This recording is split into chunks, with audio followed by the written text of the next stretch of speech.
Hello what's up guys, my name is Vinod Bahadur Thapa and आप सभी का बहुत बहुत स्वागत करना चाहूँगा मेरे ऑसम चैनल थापा टेक्निकल पे। बताना चाहूँगा गाइस आज का वीडियो बहुत ही ज़्यादा इंपॉर्टेंट होने वाला है क्योंकि आज हम देखने जा रहे हैं कंपोनेंट बेस्ड स्टाइल। तो क्या होता है इसका मतलब, देखिए बहुत ही ज़्यादा सिंपल है। अभी हमने प्रीवियस वीडियो में समझा what is globals dot C S S, उसका मतलब हमें पता चल गया राइट। तो अभी मैं क्या करता हूँ, इसको यहाँ से हटा रहा हूँ, ध्यान से देखिए globals dot C S S को भी मैं हटा रहा हूँ। यहाँ पे एक और फाइल है जिसका नाम है, अगर मैं आपको दिखाऊं, that is home.module.css। All right guys, तो home.module.css क्या है ये? क्यों हमें ये फाइल एक by default next JS application देता है? तो मैं आपको बताना चाहूँगा। देखिए कंपोनेंट बेस्ड सीएसएस का मतलब ये कि नाउ आप अपने इंडिविजुअल फाइल्स के लिए एक इंडिविजुअल सीएसएस फाइल क्रिएट कर सकते हो। एंड उस इंडिविजुअल सीएसएस फाइल में आप जो कुछ भी क्लासेस को डिफाइन करोगे, जो भी सीएसएस का कोड लिखोगे, वो उस पर्टिकुलर इंडिविजुअल फाइल को ही रिफ्लेक्ट करेगा, बाकी किसी को नहीं।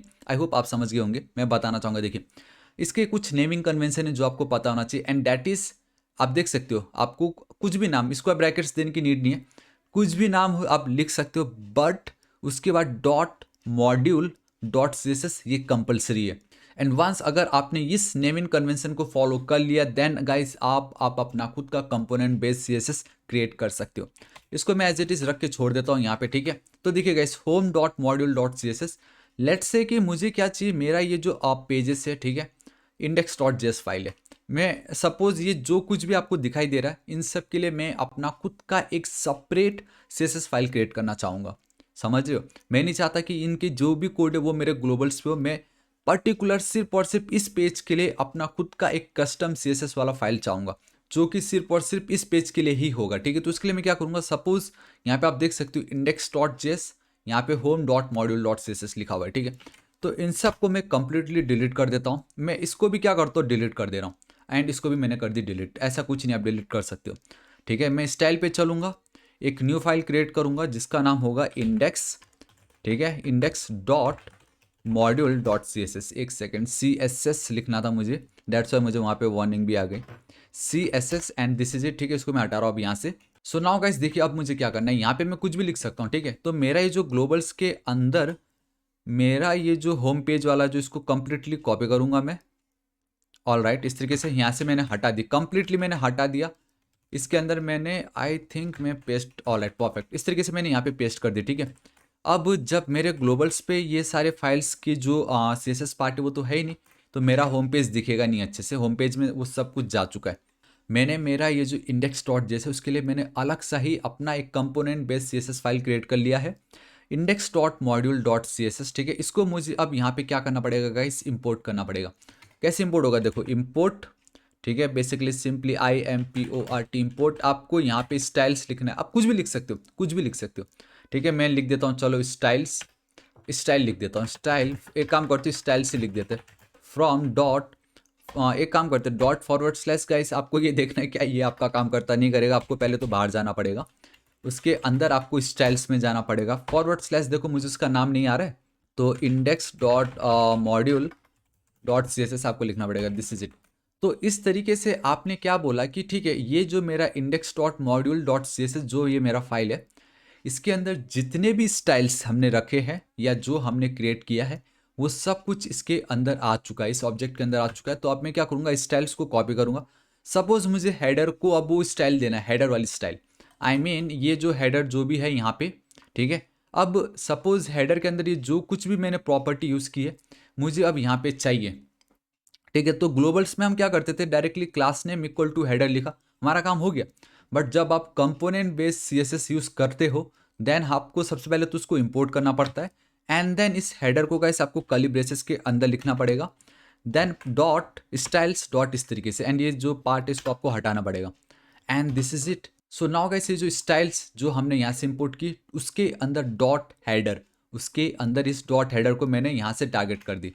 कंट्रोल एस सेव करता हूँ, यहाँ पे अब मैं लेके चलूँ तो एटलीस्ट मुझे वो इमेज आ गया, देखा किस तरीके से काम कर रहा है। अब आपको हर जगह वही करना है। Now it's totally up to you कि आपको क्या सही लगता है, ठीक है। आपको अगेन इसको हटाना पड़ेगा एंड यहाँ पे चल के स्टाइल्स डॉट इस तरीके से। तो अब आपका नैप बार जो है कुछ इस तरीके से हो चुका होगा, ठीक है। एंड उसी तरीके से गाइस मैं क्या करता हूँ, जल्दी से ये जो पोर्शन है यहाँ पे styles dot, and I think मैं एक काम कर सकता हूँ, अब ये जो स्टाइल्स है इसको मैं कॉपी करूँगा, जहाँ जहाँ मेरा एक क्लास नेम ये इस तरीके से दिखाई दे रहा है, ठीक है, वहाँ पे चल के styles dot, this is it. चलो ये सब कुछ मेरा काम हो गया। अब बहुत ही ज़्यादा इंपॉर्टेंट है, डैट इज़ ये वाला पोर्सन, ठीक है। यहाँ पे आप बहुत क्लियरली देख सकते हो कि गाइस पहली बात तो ये एच के अंदर सब कुछ हो रहा है। एच जो भी है मुझे यहाँ पे नहीं चाहिए, एंड इसको मैं ठीक कर लेता हूँ इस तरीके से, ठीक है। नाउ आप बहुत क्लियरली देख सकते हो कि यहाँ पे we have styles dot button, लेकिन अब ये बहुत इंपॉर्टेंट है, ये बहुत इंपॉर्टेंट है, क्योंकि अभी तक तो सिर्फ एक ही क्लास था ना, ठीक है। अभी देखो एक काम करता हूँ, फिलहाल के लिए इसको मैं कमेंट कर देता हूँ एंड रन करूँगा तो गाइस मुझे जो जैसा दिखना था वैसे दिख रहा है, सब कुछ परफेक्ट है। लेकिन प्रॉब्लम अब एक ये हो गया हमारे सामने, डैट इज़ की एक क्लास नेम है जिसके अंदर बहुत सारे क्लास नेम है। तो अब अगर मैं चाहूँ भी तो मैं इस तरीके से एक काम करते हैं, लेट्स सी क्या होता है, ठीक है।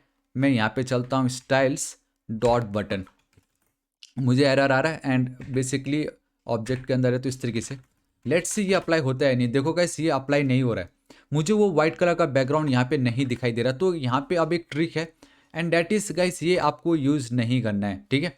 आपको क्या करना पड़ेगा गाइस, यहाँ पे इसको चल के आपको यूज़ करना पड़ेगा double curly braces, at the and में आपको डॉलर सिंबल यूज़ करना पड़ेगा। सेम यहाँ पे भी वही करना पड़ेगा, double curly braces again dollar, ठीक है। तो गाइस आपको स्टार्टिंग में थोड़ा सा लगेगा अबे ये क्या हो रहा है, लेकिन आपको पता चल जाएगा। एंड देन गाइस आपको अब यहाँ पे बैक टिक यूज़ करना पड़ेगा, क्योंकि जब हम बैक टिक यूज़ करते हैं बेसिकली टेम्पलेट स्ट्रिंग या टेम्पलेट लिटरल्स जो कि ECMAScript 2015 का पार्ट है, तो उस तरीके से जब आप बैक टिक यूज़ करते हो तो गाइस आप इस तरीके से इसको यूज़ कर सकते हो, ठीक है। कंट्रोल एस सेव करता हूँ एंड बूम गाइस सी हो गया मेरा काम कितनी इजीली। तो अगर एक क्लास नेम के अंदर मल्टीपल क्लासेस है तो गाइस आपको ये ट्रिक अपनाना, ये बेसिकली ट्रिक भी नहीं है, ये इस तरीके से हमें करना ही पड़ेगा, ठीक है।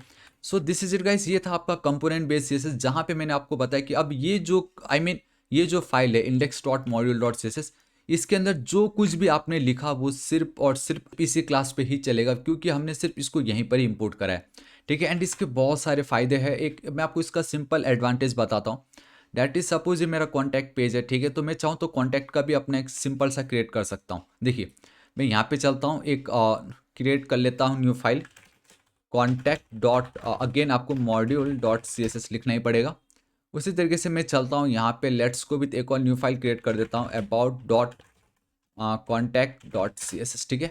मैं यहाँ पे सिंपल एक H1 लिख देता हूँ, सॉरी हेलो कलर दे देता हूँ यहाँ पे simple red, control S save and ये जो मेरा कॉन्टैक्ट है यहाँ पे एक H1 लेता हूँ एंड इसको एक सिंपल कलर दे देता हूँ मैं, लेट्स को विथ ब्लू दे देता हूँ। चलो अबाउट बोले तो ब्लू, ठीक है। Let's go with a blue, control S save, this is it, ठीक है। अब मैं क्या करता हूँ, मैं चलता हूँ मेरे कॉन्टैक्ट डॉट जेएस के अंदर, अगेन मुझे यहाँ पे भी स्टाइल्स लिखना पड़ेगा। अब चाहो तो कुछ भी लिख सकते हो, लेकिन आप स्टाइल्स लिखोगे तो भी चल जाएगा। एंड अब मुझे जाना पड़ेगा स्टाइल्स डॉट, ये मेरा contact dot module dot C S S, control S save, ठीक है। एंड H1 ऑलरेडी है यहाँ पे कॉपी, लेकिन वो काम नहीं करेगा, आपको मालूम है। एंड मैं चलना चाहूँगा मेरे about, sorry not about, about के पेज पे इस तरीके से, एंड यहाँ पे भी मुझे इसको इस तरीके से रखना पड़ेगा, बट इंस्टेड ऑफ अबाउट मुझे यूज़ करना पड़ेगा, इंस्टेड ऑफ कॉन्टैक्ट मैंने यहाँ पे यूज़ की अबाउट। अब लेट्स से क्या होता है, क्योंकि मैंने तो डायरेक्टली H1 को टारगेट किया, कोई क्लास तो यूज़ नहीं की मैंने। लेकिन अगर मैं अबाउट पे चलता हूँ एंड गाइस आप देख सकते हो कि, सो गाइस आप देख सकते हो कि एक हमें fail to compile and styles dot about dot module not found बता रहा है, ऐसे क्यों बता रहा है भाई ये। अगर हम चलते हैं स्टाइल्स अबाउट डॉट मॉड, एक सेकेंड ये क्या लिख दिया मैंने, अबाउट डॉट कॉन्टैक्ट नहीं लिखना था गाइस, मुझे अबाउट डॉट मॉड्यूल लिखना है ना यहाँ तो about dot module dot C S S, this is it, I think अब हो जाना चाहिए। एंड एक और एरर बता रहा है, that is H1 is not a pure selector, must contain at least one, oh my god. I think ये बहुत ही ज़्यादा इंपॉर्टेंट है, बहुत ही ज़्यादा इंपॉर्टेंट है, because selector H1 is not a pure, is not pure, pure selector must contain at least one local class. तो I hope guys अब आपको पता चल गया होगा, वन लोकल क्लास और आईडी, मतलब अब आप डायरेक्टली H1 को टारगेट कैसे करोगे, with the help of component based style कैसे करोगे, नहीं कर सकते, बिकॉज ये प्योर नहीं है। तो आपको पता चला ना, ये बहुत इंपॉर्टेंट था ये। सो नाउ अब हम क्या करेंगे, H1 के बदले we will go with main heading, ठीक है, डॉट क्लास से मेन हेडिंग को मैं कॉपी करूंगा एंड यहाँ पे भी मैं चल के मेन हेडिंग चिपका दूंगा इस तरीके से, this is it. Now we have one class, it means ये अब प्योर हो चुका है। कंट्रोल एस सेव करता हूँ एंड यहाँ पे ये जो मेन हेडिंग है इसको कॉपी करूंगा एंड H1 में I need to write the class name और आईडी, एक तो मुझे देना ही पड़ेगा, उसी तरीके से मुझे अबाउट में भी क्लास नेम और ये इस तरीके से मुझे देना ही पड़ेगा। सो इसको हटा रहा हूँ, ग्लोबल्स को हटा रहा हूँ, अबाउट से हटा रहा हूँ, कॉन्टैक्ट से हटा रहा हूँ, एंड दिस इज इट।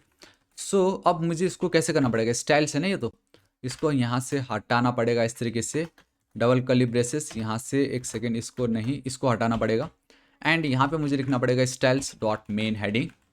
अब उसी तरीके से इसको मैं कॉपी कर लेता हूँ, यहाँ पे मैं चलता हूँ, इसको मैं पहले तो हटाऊँ इस तरीके से, and this is it. Let's say guys, देखो यहाँ पे भी मेन हेडिंग है, यहाँ पे भी मेन हेडिंग है, तो मोस्ट ऑफ द केस में क्या होता अगर मैं ग्लोबल्स यूज़ करता तो जो मेरा मेन हेडिंग में सेम कलर है वही मुझे दोनों जगह मिलता। But now guys with the help of component level styling, अब हमारा ये जो मेन हेडिंग है वो हमारे कॉन्टैक्ट पेज के लिए अलग होगा, अबाउट पेज के लिए अलग होगा। दिस इज़ द ब्यूटी, ठीक है। अगर मैं दिखाऊं तो देखो गाइस, अबाउट पेज में हम कौन सा पेज है, अबाउट, कॉन्टैक्ट पे आप देख सकते हो ब्लू, अबाउट पे रेड, कॉन्टैक्ट पे ब्लू, जबकि हमने सेम क्लास नेम यूज़ किया है। एल्स अगर नॉर्मल ग्लोबल्स में हम सेम क्लास नेम यूज़ करते तो दोनों जगह एक ही होता, but now same class name होने के बावजूद भी मैं डिफरेंट फाइल्स में डिफरेंट प्रॉपर्टी यूज़ कर सकता हूँ। So this is the biggest advantage of using component level styling. So this is it guys, आज इस वीडियो के लिए इतना ही, एंड आई रियली होप आपको भी बहुत ही ज़्यादा पसंद आएगा गाइस। प्लीज़ पसंद आए तो लाइक कर दीजिएगा, दोस्तों के साथ शेयर कर दीजिएगा, एंड अभी तक अगर आपने मेरे ऑसम चैनल थापा टेक्निकल को सब्सक्राइब नहीं किया तो गाइस प्लीज़ सब्सक्राइब कर लीजिएगा। राइट साइड में रेड कलर का बेल आइकन एक घंटी दिखाई देगा, हिट कीजिए, क्लिक कीजिए, ताकि आप डेली इस ऑसम वीडियोस को मिस ना करें। So till then guys, thank you so much, take care.